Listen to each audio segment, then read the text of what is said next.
Assalamualaikum warahmatullahi wabarakatuh. Apa kabar semuanya? Hari ini kita akan melanjutkan terkait dengan topik kita di sistem pengendalian manajemen, yaitu mengenai pengukuran kinerja. Oke, langsung saja. Ya, jadi di sini kita diperlihatkan terkait dengan bagan ya, bagan the formal control of process.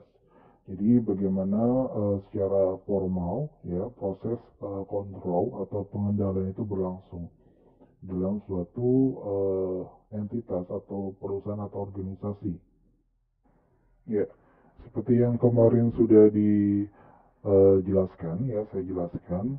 Yang pertama kita perlu lakukan adalah penentuan goals and strategies atau tujuan dan juga strategi untuk mencapai tujuan tersebut. Nah, di mana dalam pengukuran atau pembuatan ya perumusan tujuan dan strategi tersebut itu kita menggunakan yang namanya strategic planning ya, strategic planning, perencanaan yang terstrategis ya.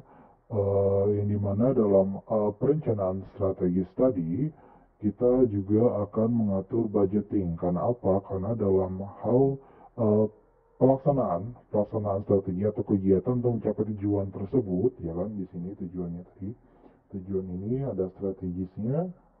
Nah, kemudian dibuat perencanaan strategik, di mana dalam perencanaan strategi tadi, strategi yang akan dilakukan itu pasti memerlukan sumber daya.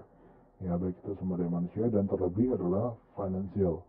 Sehingga juga kita harus, setelah kita membuat strategi planning yang matang, kita buat budgetingnya. Nah, berapa sih kira-kira sumber daya yang digunakan, baik itu finansial atau non-finansial, untuk melakukan strategi yang direncanakan. Ya, setelah itu di sini setelah kita ngatur budgeting, ada pengaturan responsibility center performance. Jadi bagaimana cara kita terkait dengan tanggung jawab masing-masing ya, tanggung jawab masing-masing terkait dengan planning yang sudah dilakukan. Jadi setelah planning itu adalah terkait dengan organizingnya, bagaimana organizing dan controlling, organizing dan actuatingnya. Jadi bagaimana cara membagi peran dan juga bagaimana bertanggung jawab ya terhadap tugas masing-masing. Di mana dalam responsibility center performance juga kita harus tentukan rules-nya, aturan ataupun kebijakan-kebijakan yang harus disepakati bersama dari atasan sampai dengan bawahan. Kemudian juga dalam responsibility tadi kita juga harus rangkum beberapa informasi ya. Kemudian setelah itu kita akan membuat report ya, report actual versus plan. Jadi bagaimana realisasi actualnya dibandingkan dengan perencanaan yang di awal, apakah sudah berhasil atau tidak, itu kita bisa lihat dari report ini. Ya, jadi kita lakukan kira misalnya tujuan kita untuk mencapai laba 1 miliar tahun ini. Nah, apakah actualnya sudah tercapai? Kalau belum, apa yang kira-kira menghambat ya, menghambat tercapainya tujuan. Nah, itu bisa dievaluasi dari sini. Setelah kita membuat report actual versus plan, lalu kita menyimpulkan apakah performance selama satu periode akuntansi itu sudah satisfy atau sudah memuaskan atau belum. Jika sudah, ya kan, jika jawabannya sudah, maka ini akan menjadikan dasar kita untuk penentuan responsibility di tahun berikutnya. Namun jika tidak, ya jika tidak, maka kita harus melakukan ada feedback communication, artinya kita harus revisi atau dalam hal ini kita harus evaluasi kembali kira-kira apa yang menyebabkan itu tidak tercapai atau tidak dalam hal ini tidak memuaskan hasilnya. Nah, setelah itu, setelah dapat solusi di sini, kita akan melakukan correction, ya corrective action di sini di center performance-nya. Siapa yang kira-kira dalam hal ini mungkin tidak sesuai dengan responsibility-nya, ya performance-nya masih rendah ya, itu akan direvisi di sini.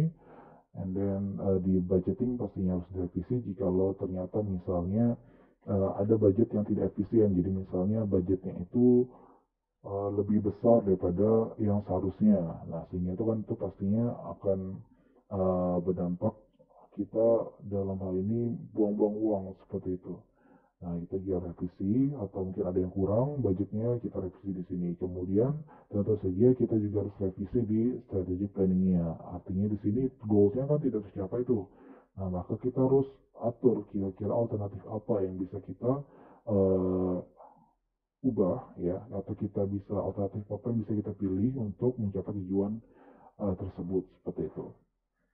Nah, di dalam bagian ini ya, proses control proses ini ada dua measurement, yaitu ada di report dan responsibility center performance. Ya, jadi di sini ini adalah tolak ukur untuk pengukuran kinerja. Ya, kinerja yang berjalan.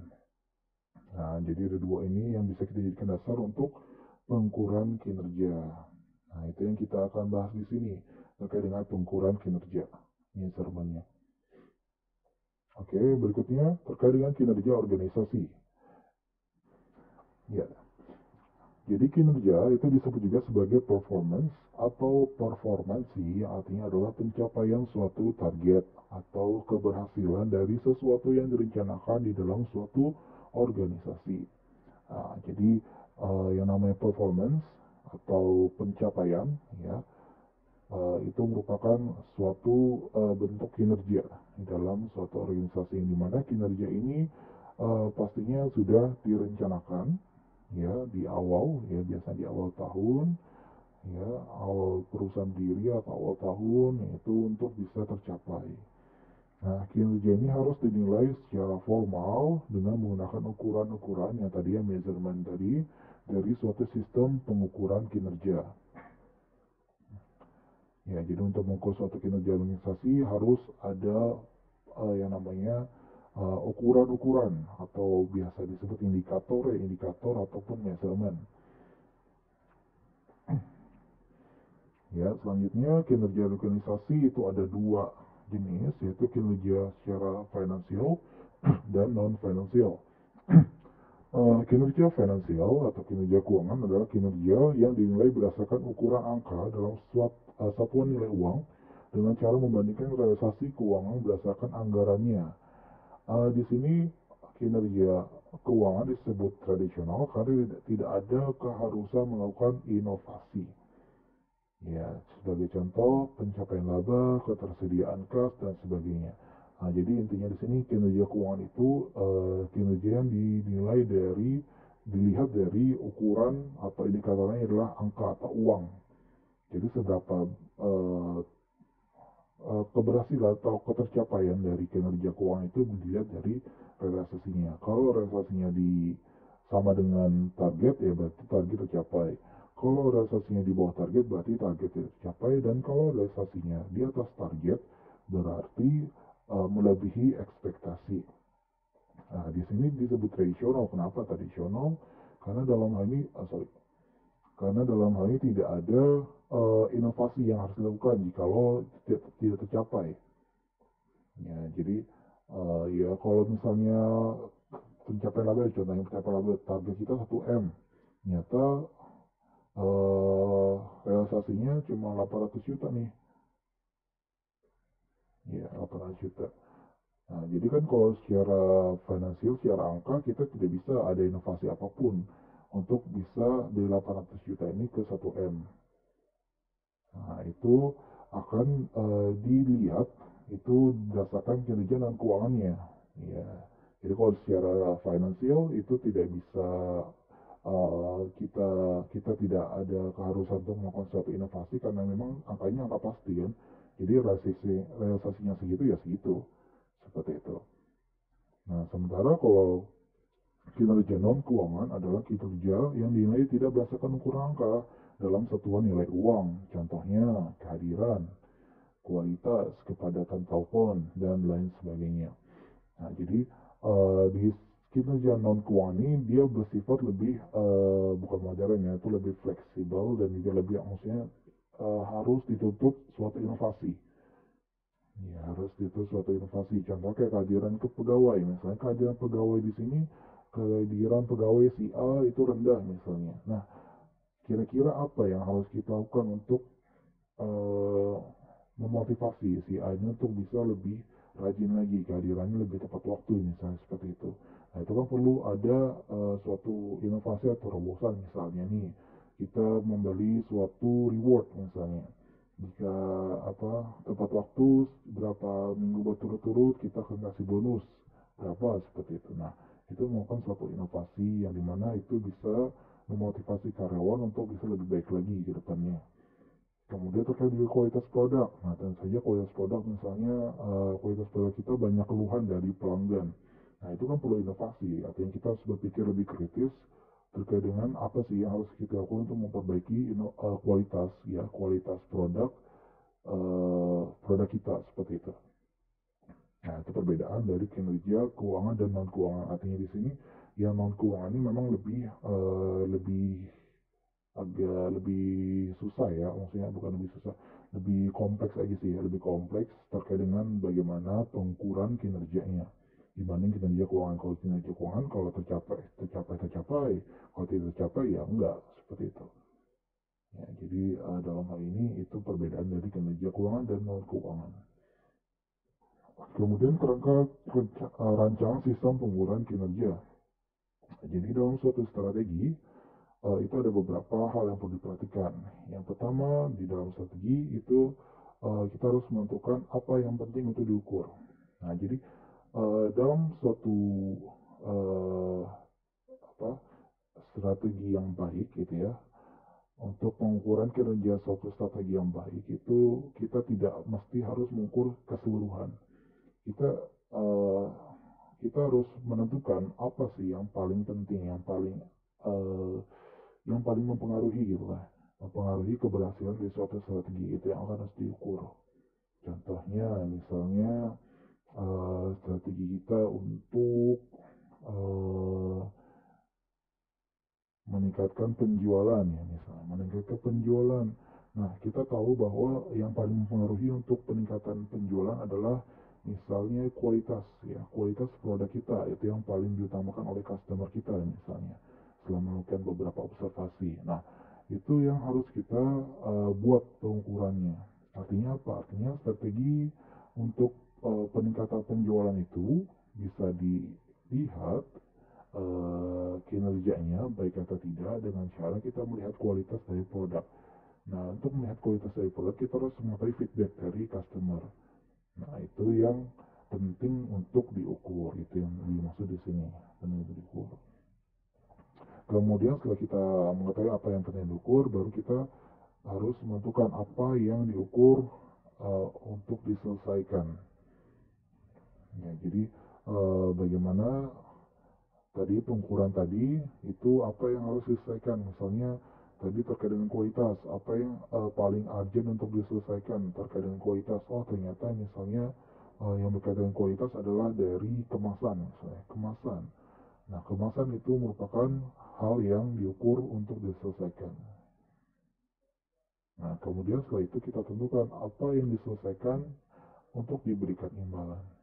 Nah, ini terkait dengan imbalan artinya setelah itu tercapai ya kan, strategi tercapai artinya kan pengukuran kinerjanya baik ya, dilihat dari kemasannya baik sehingga dapat banyak feedback dari customer, itu sangat puas dengan kualitas dan kemasan produk kita, maka kita harus memberikan reward ya, reward kepada manajemen ataupun kepada bagian produksi seperti itu. Nah, setelah itu kita tentukan apa yang diberi imbalan apakah benar-benar penting. Ya, yang di sini siapa yang harus diberi imbalan dan apakah itu memang benar-benar yang paling berperan di dalam strategi pelaksanaan strategi tersebut seperti itu. Nah, ini semua itu adalah rancangan suatu sistem pengukuran kinerja. Ya, berikutnya manfaat pengukuran kinerja. Ya, ada beberapa manfaat ya dalam pengukuran kinerja. Itu yang pertama adalah mengelola operasi organisasi secara lebih efektif dan efisien melalui pemotivasian personal secara maksimum. Ya, jadi tentu saja pengukuran kinerja ini tujuannya ya, tidak lain itu untuk memotivasi personel. Personel di sini adalah internal perusahaan ya, dari manajemen, karyawan dan atasan seperti itu. Dimana dengan pengukuran kinerja yang baik, artinya di sini kan itu pasti ada sistem yang namanya reward and punishment. Nah, itu pastinya akan memotivasi personal untuk bisa bekerja secara efektif dan efisien, secara maksimal untuk mencapai tujuan perusahaan. Nah, kemudian manfaat yang kedua, membantu pengambilan keputusan yang berkaitan dengan penghargaan personel. Ya, jadi di sini kita dengan adanya pengukuran kinerja, dengan adanya measurement yang baik, ya kan, indikator yang tepat, ya kan, kita bisa itu bisa digunakan untuk pengambilan keputusan, making decision yang berkaitan dengan reward pada personal yang kinerjanya baik. Ya, contohnya untuk promosi pegawai, jadi naik jabatan misalnya. Kemudian transfer dan pemberhentian. Jadi ada reward dan punishment ya di sini. Nah, itu bisa dengan adanya pengukuran kinerja tadi yang baik ya tentu saja itu bisa dijadikan dasar untuk pengambilan keputusan apakah diberikan punishment or reward. Ketiga, mengidentifikasi kebutuhan pelatihan dan pengembangan personel dan untuk menyediakan kriteria seleksi dan evaluasi program pelatihan personel.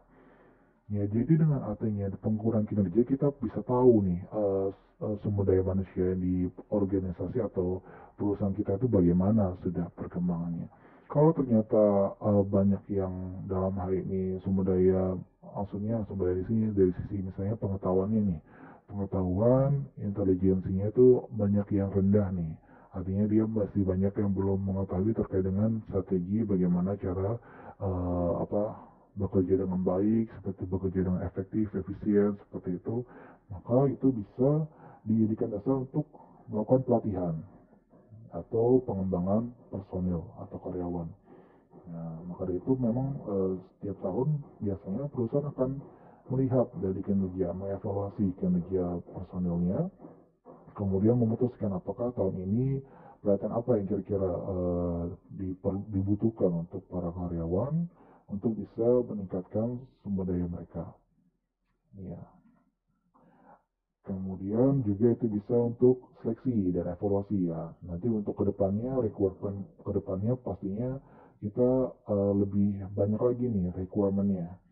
Ya, karena kriterianya itu kita tentu saja semakin berkembang perusahaan semakin besar tantangannya. Tentu saja itu akan menjadi salah satu namanya salah satu dasar untuk bisa menentukan kriteria seleksi yang lebih selektif di rekrutmen yang selanjutnya.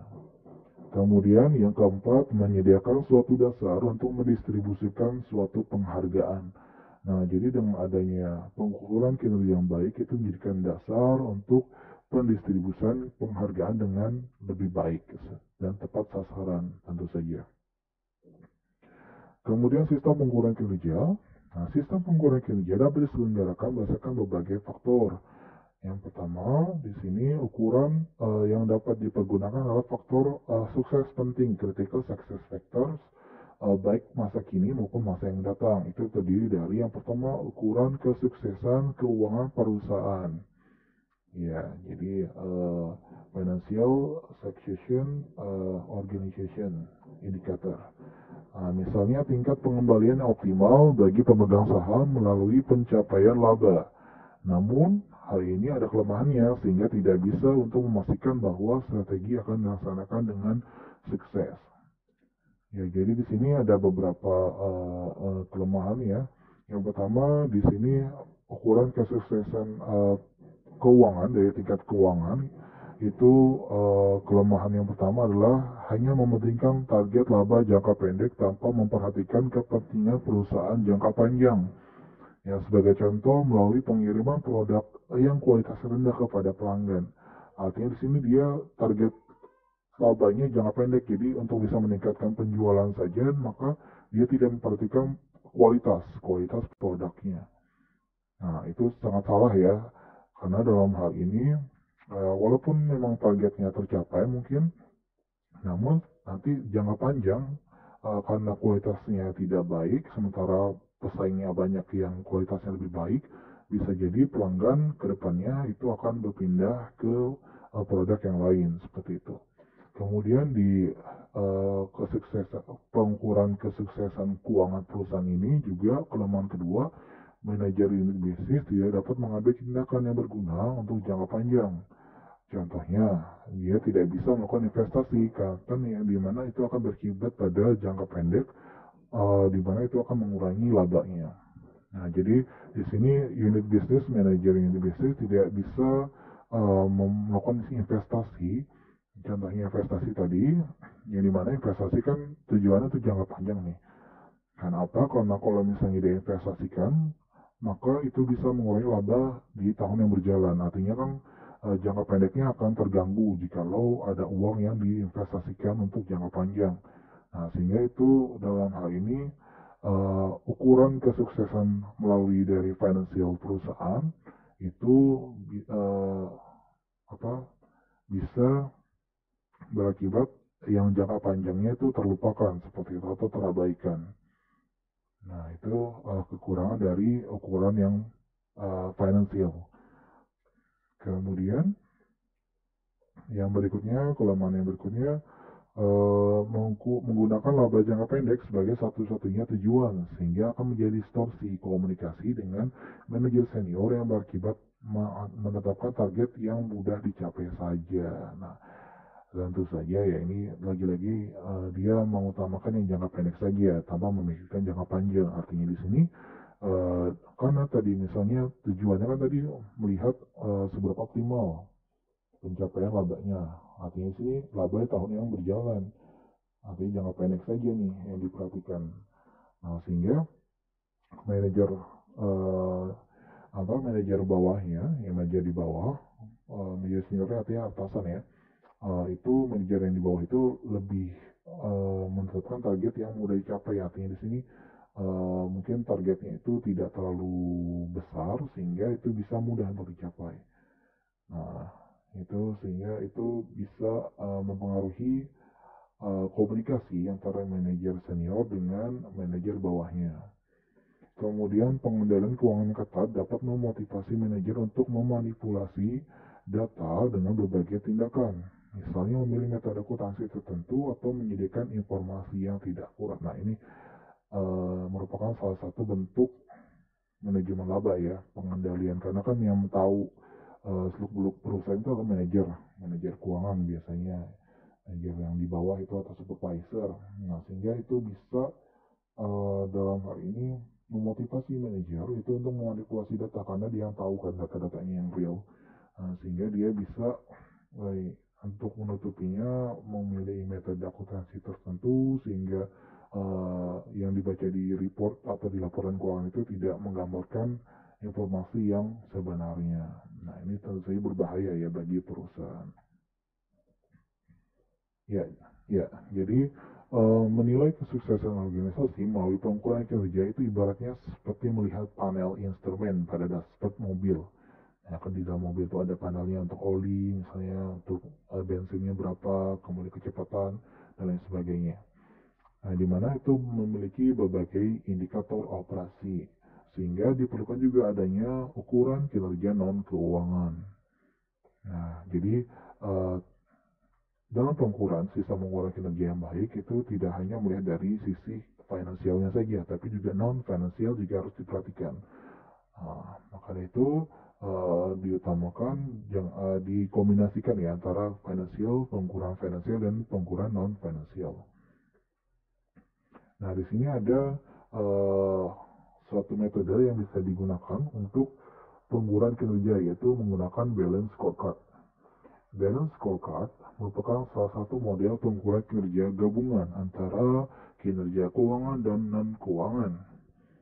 Nah, di sini oleh sebab itu unit bisnis harus diberi suatu tujuan atau cita-cita yang dapat diukur dari 4 perspektif. Nah, dalam balance scorecard ada 4 perspektif yang harus dicapai oleh suatu unit bisnis. Dari sisi keuangan itu kita melihat balance scorecard itu melihat dari margin laba, return on asset, ROA, arus kas, dan lain sebagainya. Nah, ini untuk pengukuran kinerja kinerja di laporan keuangan ya contohnya. Nah, kemudian dari sisi pelanggan, nah, jadi ada financial, kemudian customer, ya itu dilihat dari pangsa pasarnya, kemudian indeks kepuasan pelanggan (CSI), Customer Satisfaction Index. Kemudian bisnis internal, contohnya retensi karyawan dan pengurangan waktu siklus. Nah, jadi retensi karyawan itu sangat penting dan juga pengurangan waktu siklus ya. Maksudnya di sini jangan terlalu sering rekrut karyawan seperti itu. Jadi kita harus siklusnya diperhatikan juga. Nah, sehingga retensinya juga dalam hal ini perputaran karyawannya itu tidak terlalu tinggi seperti itu. Nah, itu diperhatikan dalam bisnis internal contohnya ya. Kemudian dalam inovasi dan pembelajaran, nah itu sebagai contohnya misalnya melihat dari persentase penjualan produk baru. Nah, jadi dari persentase produk baru kita bisa melihat apakah inovasi itu diterima dengan baik di pasar atau tidak, seperti itu. Nah, itu di aspek inovasi dan pembelajaran. Jadi ada 4 aspek: financial, customer, internal business, and innovation, and research atau learning. BSC atau balance scorecard itu bertujuan untuk memelihara keseimbangan antara ukuran-ukuran strategis yang berbeda dengan pencapaian cita-cita untuk mendorong karyawan agar bertindak sesuai kepentingan terbaik dari organisasi atau perusahaan.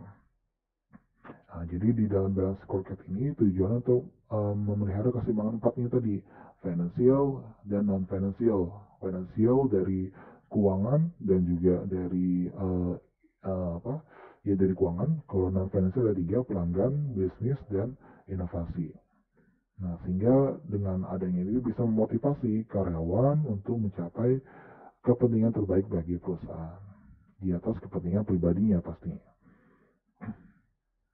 Dalam sistem pengukuran kinerja di sini ada berbagai perspektif dan contoh ukurannya. Kita bisa di sini hubungan sebab akibat antara berbagai ukuran. Nah, dari perspektif inovasi dan pembelajaran, contoh pengukurannya dilihat dari keterampilan manufaktur. Keterampilan manufaktur adalah keterampilan bagian produksi untuk membuat suatu inovasi dalam produk baru biasanya ini ya. Nah, itu kita lihat dari keterampilannya, bagaimana cara mereka melihat dari sisi kemasan, kemudian kualitas produknya dalam isinya seperti itu, packagingnya dan lain sebagainya. Kemudian perspektif bisnis internal itu dilihat dari waktu siklus pesanan. Nah, dan ini saling berhubungan, saling keterkaitan ya, dari manufaktur dengan manufaktur yang terampil, maka itu bisa kita lihat yang berikutnya adalah waktu siklus pesanannya. Nah, apakah siklus pemesanannya itu sangat tinggi atau sangat rendah? Artinya kalau sangat tinggi baik ya kan, artinya di sini banyak yang pesan. Artinya kalau dia banyak yang pesan berarti inovasinya berhasil di sini, keterampilan manufakturnya oke. Kalau rendah berarti di sini rendah juga seperti itu. Nah, ini berhubungan. And then di perspektif konsumen, artinya kita bisa melihat kalau misalnya ini tinggi ya kan, pesanan tinggi, kualitasnya baik ya kan. Nah, kalau kualitas pesanannya baik, kualitasnya baik, artinya pelanggan juga harusnya puas. Kepuasan pelanggan meningkat seperti itu. Nah, itu bisa dilihat di pengukuran perspektif konsumen. Dan terakhir, di perspektif finansialnya, pertumbuhan pendapatan penjualan bisa dilihat. Nah, tentu saja kalau pelanggan puas banyak yang beli sehingga penjualan juga akan meningkat. Nah, inilah hubungan sebab akibat antar ukuran dari tempat perspektif dalam balance scorecard. Oke, lanjut. Sampai sini kalau ada pertanyaan silahkan komentar di bawah ya. Terima kasih. Yang berikutnya faktor kunci keberhasilan. Faktor kunci keberhasilan itu meliputi beberapa ukuran dari non-keuangan atau juga disebut faktor kunci keberhasilan. Itu terdiri dari yang pertama, variabel kunci yang berfokus pada pelanggan. Nah, keyword ya. Variabel kunci itu dari pelanggan itu dilihat dari pemesanan, ya bagaimana pelanggan itu memesan produk kita, apakah sering atau tidak, kemudian dilihat dari apakah ada pesanan yang tertunda atau isi pesan tertunda itu kayak misalnya di Shopee nih. Di Shopee itu kan biasanya kita ada dimasukin keranjang, tapi kita tidak check out. Nah, itu disebut pesan tertunda. Nah, itu bisa juga dilihat, itu bisa menjadi dasar untuk penentuan apakah pelanggan kita apa masih ragu atau tidak dengan produk kita. Kemudian pangsa pasar. Nah, dilihat dari pangsa pasar, kira-kira yang membeli produk kita dari jauh aja misalnya atau tidak. Kemudian tua, muda, atau banyak yang cowok atau perempuan seperti itu. Kemudian kepuasan pelanggan, dilihat dari review pastinya, bintang ya.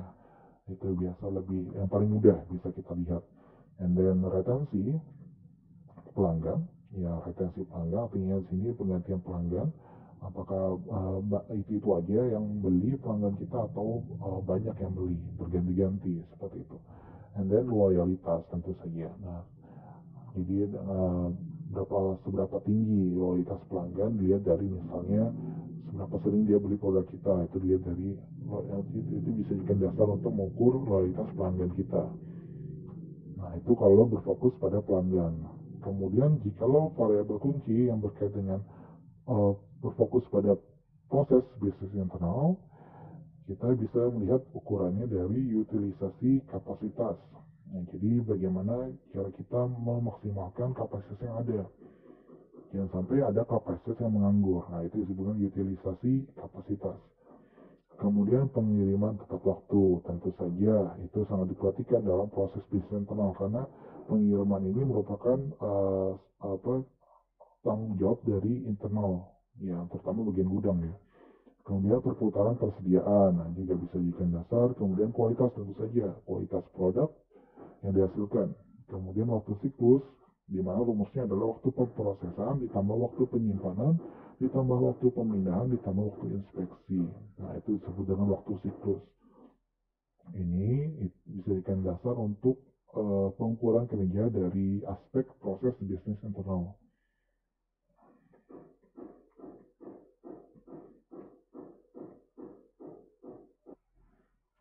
Ya, yang berikutnya implementasi sistem pengukuran kinerja itu ada 4 langkah. Yang pertama, kita harus definisikan strategi. Ya, setelah kita definisikan strategi, kemudian definisikan scorecard. Ya, balance scorecard tadi ya, 4 aspek tadi ya, agar tujuan atau cita-cita organisasi dinyatakan secara eksplisit dan targetnya telah ditetapkan.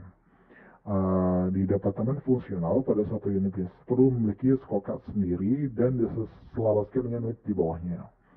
Nah, ini untuk yang departemen yang secara fungsional ya, kita harus memiliki scorecard sendiri, yang dimana itu harus diselaraskan atau dilinearkan dengan unit di bawahnya. Kemudian mendefinisikan ukuran strategi.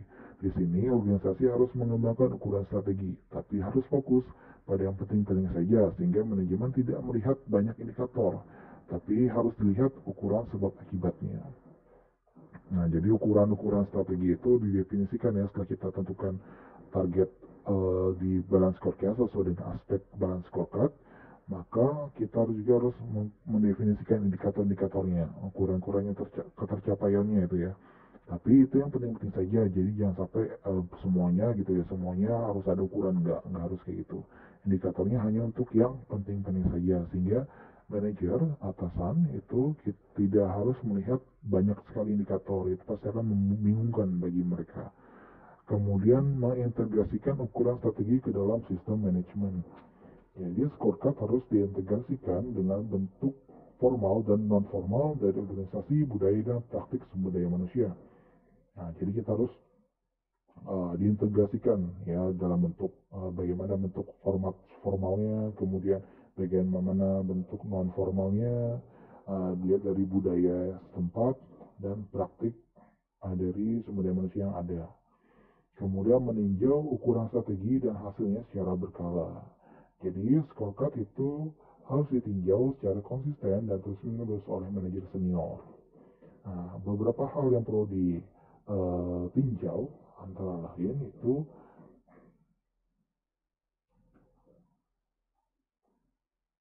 oh kayak kepotong ini. Ya, jadi yang perlu ditinjau itu biasanya ya untuk scorecard tentu saja dari aspek-aspeknya tadi.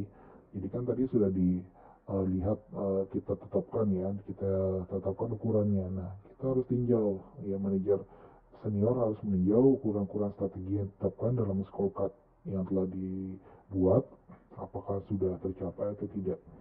Nah, itu yang harus ditinjau secara terus-menerus. Nah, kemudian kesulitan atau kelemahan dari balance scorecard. Di sini ada beberapa, tentu saja namanya metode tidak ada yang sempurna ya, metode buatan manusia itu tidak ada yang sempurna, sehingga harus ada, kita juga harus perhatikan bagaimana kelemahan dari BSC ini. Nah, yang pertama, kadang-kala terdapat korelasi yang buruk antara ukuran keuangan dengan non-keuangan.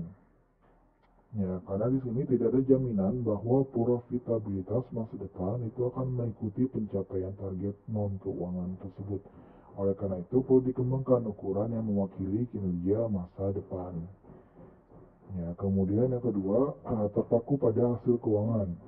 Jadi bukan hanya manajer senior yang terlatih dan terbiasa dengan ukuran keuangan, tapi juga mereka akan mendapatkan tekanan tentang kinerja keuangan perusahaan.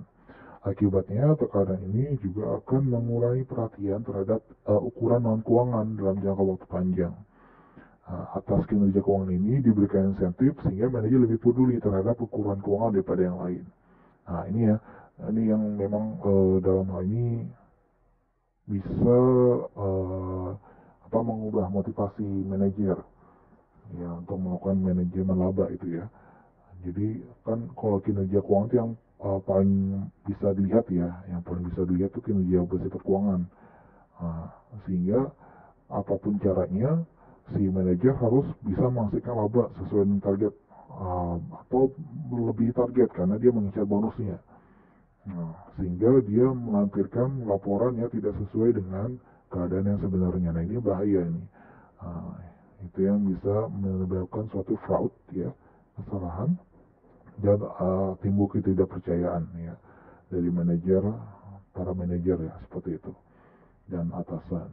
Kemudian yang berikutnya, ukuran-ukuran tidak diperbarui. Nah, banyak perusahaan tidak mempunyai mekanisme formal untuk memperbarui ukuran tersebut agar selaras dengan perubahan strategi. Nah, yang terjadi, ukuran yang lalu tetap digunakan sehingga menimbulkan kemalasan. Nah, ini juga tentu saja sangat riskan ya, karena biasanya indikator-indikator ketercapaian itu tidak diperbarui. Wow, sebenarnya walaupun uh, perubahan strategi itu tetap ada. Jadi dia strateginya berubah, namun ukurannya masih tetap yang ukuran yang lama. Sehingga kan tentu saja itu tidak bisa, maksudnya itu tidak bisa menjadi motivasi. Jadi misalnya nih, strateginya target labanya 1 juta. Nah, sementara tahun lalu 1 juta, tahun ini sementara dinaikkan 2 kali lipat 2 juta. Namun indikatornya masih sama kayak kemarin. Tahun lalu indikatornya kalau tercapai di atas 1 juta misalnya, bonusnya sekian misalnya. Kemudian 1 juta berarti nggak dapat bonus. Kemudian yang di bawah 1 juta tidak apa-apa. Nah, itu yang dalam hal ini tidak diperbarui, sehingga itu bisa menimbulkan suatu kemalasan. Ya, jadi bukannya termotivasi tapi terdemotivasi ya, tidak termotivasi dengan baik. Kemudian terlalu banyak pengguran dalam BSC. Nah, kalau terlalu banyak ukuran tadi ya, tidak, yang tidak penting dimasukkan juga diukur. Nah, itu juga tidak bagus ya. Nah, itu menjadi kelemahan dalam BSC juga. Nah, di sini kenapa dalam hal ini berapa banyak ukuran penting yang dapat diukur sama manajer. Jika terlalu banyak, maka risiko manajer kehilangan fokus pada waktu yang sama untuk banyak hal yang dilakukan. Jadi jangan sampai terlalu banyak pengukuran. Kemudian kesulitan menetapkan trade-off. Nah, di mana beberapa perusahaan itu menggabungkan ukuran keuangan dan non-keuangan, kemudian diberikan bobot. Nah, jika tidak demikian, maka sulit untuk melakukan satu trade-off. Ya, trade-off ini artinya titik titik ya semacam pencapaian ya, titik pencapaian trade off-nya berapa kira-kira dari sisi finansial dan non finansial. Jadi jangan cuma diberi bobot saja, bobotnya misalnya baik 1 sampai dengan 50 tidak baik, 50 sampai dengan 70 baik, 70 sampai 100 sangat baik. Nah, itu jangan cuma kasih bobot tapi juga trade off. Jadi misalnya keberhasilan itu dilihat dari minimal 90, nilainya 90. Nah, itu disebut trade off. Nah, dari sisi keuangan maupun non keuangan. Jadi harus ada trade off-nya. Nah, namun di BSC kebanyakan perusahaan itu kesulitan untuk menentukan trade-off karena dia kan gabungan antara ukuran finansial dan ukuran non-finansial. Kalau ukuran finansial mungkin gampang ya, tapi kalau non-finansial itu yang agak sulit karena dia disesuaikan dengan kondisi masing-masing perusahaan. Yang berikutnya kompensasi manajemen. Di sini pemberian insentif pada manajemen. Nah, itu perlu dilakukan juga. Di sini latar belakangnya pemberian kompensasi atau insentif pada manajemen. Yang pertama, kebutuhan kepuasan individu seseorang sangat dipengaruhi oleh insentif yang positif atau pemberian penghargaan atau yang negatif berupa punishment atau hukuman. Pemberian penghargaan itu dapat merangsang kepuasan seseorang, kebutuhan seseorang pada saat bergabung di perusahaan tersebut. Ya, hasil penelitian, pemberian insentif itu cenderung akan memotivasi individu. Ya, yang pertama memotivasi individu termotivasi untuk suatu penghargaan yang pendapatan potensial pada suatu rasa takut akan adanya hukuman. Nah, jadi di satu sisi dia akan termotivasi adanya sistem reward and punishment tadi ya, termotivasi untuk mendapatkan penghargaan tadi karena itu merupakan pendapatan yang potensial, tambahan yang sangat dalam hal ini ya sangat memotivasi pastinya, pendapatan yang sangat diincar. Namun di sisi lain juga dia termotivasi untuk bisa bekerja dengan lebih baik karena adanya punishment kalau tidak tercapai targetnya. Kemudian penghargaan pribadi bersifat relatif dan situasional. Nah, jadi dengan adanya pemberian insentif itu merupakan suatu reward, bukan dari sisi financial, dari sisi non financial kita bisa merupakan suatu penghargaan pribadi yang bersifat relatif dan situasional. Kemudian sinyal-sinyal atau tindakan dari manajemen senior pada level di bawahnya sangat mendorong pentingnya sistem pengendalian manajemen. Ya, jadi dengan adanya sinyal dari manajemen senior, artinya di sini manajemen senior harus mempush pada bawahannya. Nah, sehingga dalam hal ini itu sangat penting untuk diterapkan suatu sistem pengendalian manajemen yang baik. Artinya jangan sampai manajemen senior memberikan suatu push yang negatif pada bawahannya. Artinya jangan cuma nyuruh doang seperti itu intinya, tapi dia juga bekerja juga dengan baik seperti itu. Ya, memberikan instruksi yang baik kepada level di bawahnya. Kemudian individu sangat termotivasi dengan adanya laporan atau feedback atas kinerjanya. Nah, tentu saja kan kita itu sangat menginginkan adanya feedback dari hasil kinerja kita. Jadi kita sudah membuat suatu laporan yang dengan baik, pastinya kita kalau dapat pujian pasti senang kan. Nah, itu merupakan suatu feedback yang dimana itu kita butuhkan juga untuk reward pribadi lah tuh ya. Ya, artinya kita dihargai, kerjaan kita dihargai seperti itu. Kemudian yang kelima, insentif tidak efektif jika periode antara tindakan pemberian insentif dan umpan balik semakin panjang. Nah, itu juga diperhatikan ya. Jadi kalau misalnya feedbacknya terlalu lama itu maka tidak efektif. Kemudian motivasi mereka menjadi lemah apabila mereka merasa bahwa untuk memperoleh insentif terlalu sulit atau justru terlalu mudah. Nah, jadi kalau pemberian insentif terlalu sulit, ya itu pastinya akan melemahkan motivasi mereka ya. Misalnya produk baru tapi dituntut labanya tuh harus 1 triliun. Nah, kan nggak bisa tuh, sulit banget namanya produk baru, pastinya kan bisa ada resiko untuk rugi seperti itu atau terlalu mudah. Jadi dia misalnya produk baru tapi labanya cuma 10 juta misalnya targetnya. Targetnya cuma 10 juta. Nah, itu terlalu mudah. Jadi itu tidak memotivasi mereka untuk mendapatkan insentif tersebut. Kemudian insentif harus disusun bersama-sama dengan atasannya pada saat menetapkan suatu tujuan dan anggaran. Nah, ini ya memang perlu diperhatikan ya, dalam penetapan insentif itu harus ditetapkan secara bersama-sama dengan para atasan. Kemudian dalam paket pemberian insentif secara total kepada manajemen ada 3 komponen yang diperhatikan.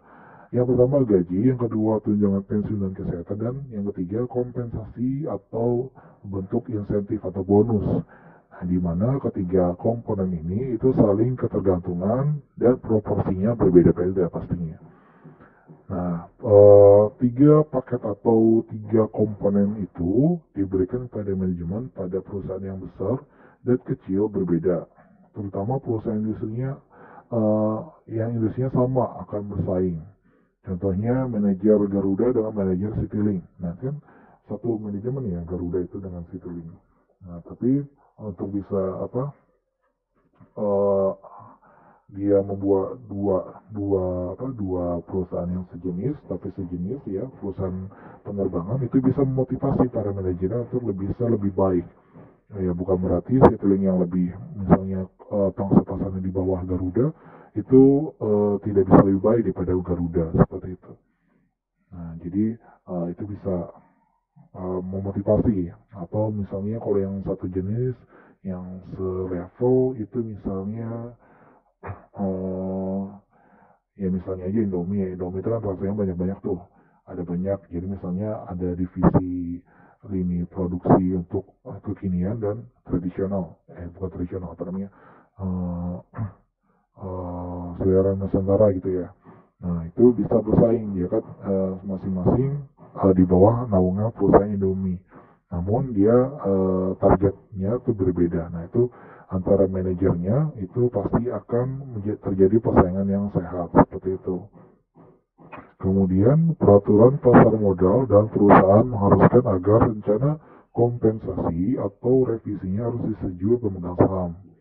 Jadi melalui Dewan Komisaris DEKOM ya, Dewan Komisaris sebelumnya baru ke RUPS. Jadi kita harus melihat rekomendasi ya terkait dengan kompensasi tadi harus disetujui oleh Dewan Komisaris dulu, baru kita masukkan ke dalam rapat umum pemegang saham. Kemudian rencana pemberian kompensasi manajemen terdiri dari 2 macam, yaitu rencana insentif, yaitu kompensasi jangka pendek, di mana ini diberikan dengan mempertimbangkan pencapaian kinerja dalam tahun berjalan. Itu yang diterima dalam bentuk apa? Dalam bentuk bonus pool, salah satunya ya, di mana diberikan berdasarkan rumusan profitabilitas perusahaan secara keseluruhan, kemudian ditetapkan persentase dari total laba yang dihasilkan atau dilihat dari per lembar saham. Ya, hal ini tidak mempertimbangkan peningkatan investasi yang berakibat terhadap laba tahun berjalan, tapi sudah mempertimbangkan hak dari pemegang sahamnya. Nah, jadi bonus pool ini dia dari persentase total laba yang dicapai atau per lembar saham yang dicapai. Nah, itu tidak boleh dikurangi dengan investasi yang tahun berjalan. Jadi misalnya labanya itu ada 100 juta, kemudian ada laba ditahan untuk investasi 50 juta. Nah, itu tidak boleh dikurangkan. Jadi persentasenya harus dikalikan dengan total laba yang tahun berjalan tadi, seperti itu. Nah, metodenya ada di sini. Metodenya formula bonus yang paling sederhana adalah persentase tertentu terhadap laba bersih, di mana dana bonusnya berapa persentasenya dikalikan laba bersih. Nah, itu formula yang paling sederhana. Kemudian persentase tertentu dari laba pada tingkat minimum dapat dicapai. Nah, itu rumusnya persentase dikalikan laba bersih dikurangi dengan total IPS minimum, earning per share ya, IPS, earning per share minimum. Kemudian yang 3, metode lain menghubungkan laba dengan modal yang digunakan.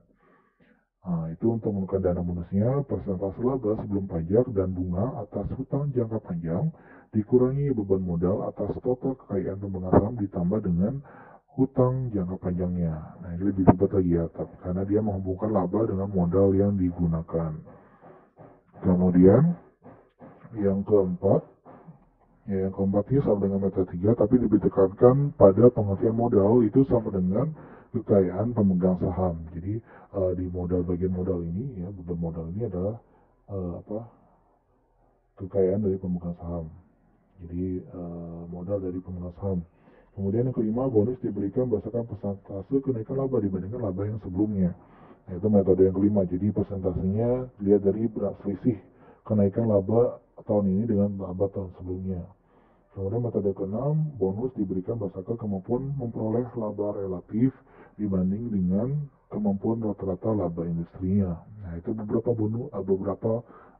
metode ya, formula yang bukan harus, maksudnya yang bisa dipilih ya, bagaimana untuk penentuan besaran dana bonus yang dianggarkan oleh perusahaan.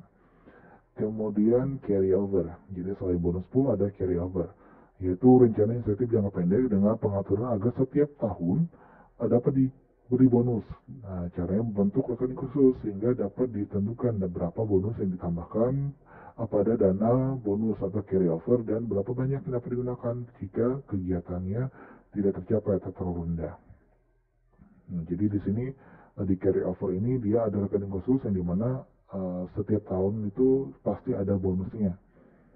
Ya, dimana itu biasanya presentasinya tetap ya, tidak naik tidak turun. Nah, itu disebut carryover. Kemudian kompensasi yang ditunda.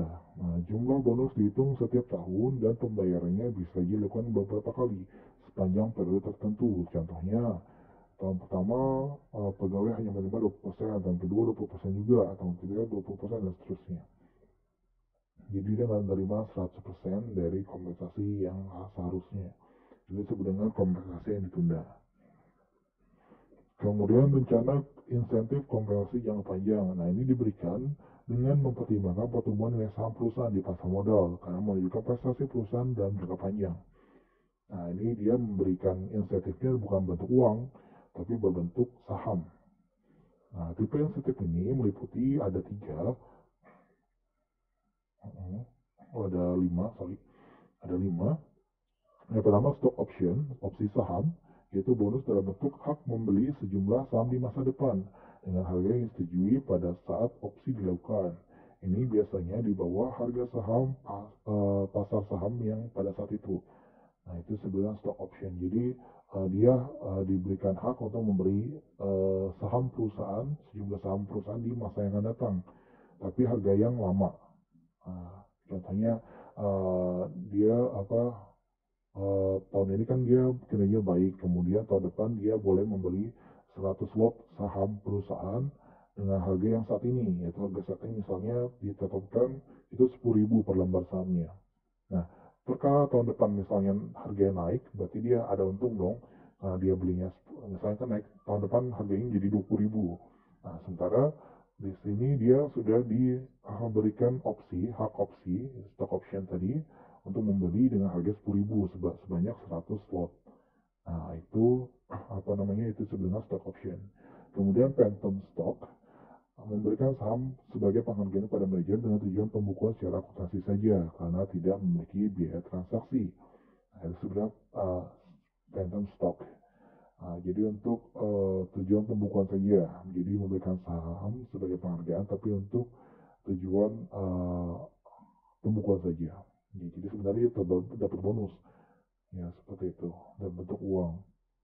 Kemudian stock appreciation right merupakan hak menerima pembayaran kas berhubungan kenaikan nilai saham sejak saat pemberian hadiah hingga periode yang ditentukan di masa yang akan datang.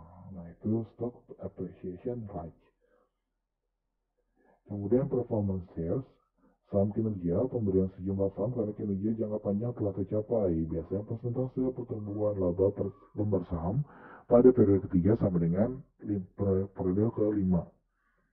Jadi pada pemberian pemberian sahamnya itu dilihat dari kinerja jangka panjangnya, di mana itu persentase pertumbuhannya bisa dilihat performansnya dari tahun ketiga sampai dengan tahun kelima. baru diberikan bonus, seperti itu maksudnya.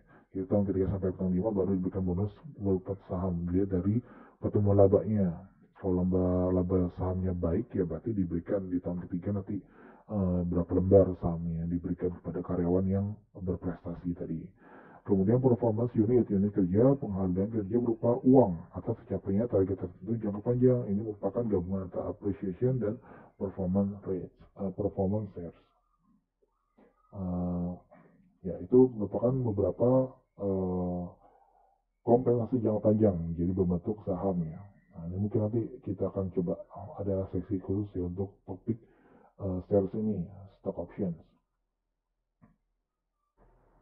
Ya, filosofi pemberian insentif kompensasi kepada manajer unit bisnis. Nah, di sini ada dua filosofi, di mana bisa pembayar tetap, itu artinya kita merekrut orang yang baik, membayar mereka dengan baik, dan mengharap kinerja yang baik.